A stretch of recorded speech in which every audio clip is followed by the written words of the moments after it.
how we rise and fall and rise again, understanding that one of the lights were cut by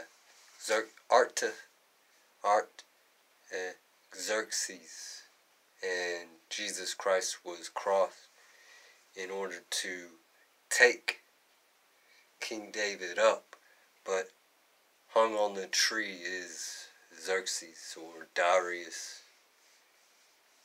The book that was stolen that caused David Waglif, King David, to lose his head by the queer marriage, Mary Magdalene, and her dead men, which is the queer marriage, and how it was taken up through Jesus Christ, and Jesus Christ gave his life pretty much to the grave, so the grave may have a way into heaven by repentance through Jesus Christ, and known as the dead or lesser light copy as Xerxes. The marriage to Mary Magdalene used for theft, and this is an analogy of queer marriage. And this is why the law is that if a woman can't walk away from her mother in her grave, the seed remains in him. And this is the purpose, because it is a defilement according to man-made moral ethic that we have all chosen for ourselves. So, if the man honors his mother's grave, he is worthy of Jesus Christ. And this is the seed in us all.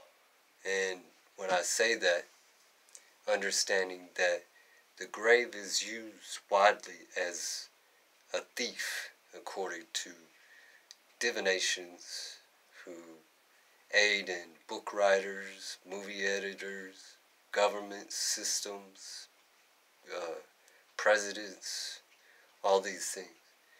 Basically, the analogy of his book stolen, losing his head to the woman and her dead men. Basically, if King David would have beat that war, he would have never lost his head, and he would have never had to rely on Jesus Christ to take him up.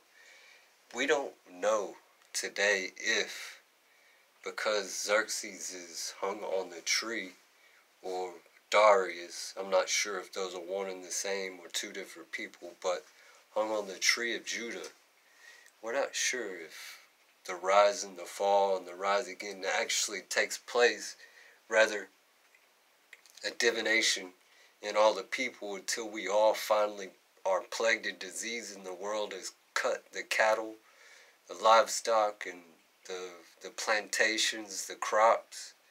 We don't know necessarily if we actually do rise, or if we are even heard by God.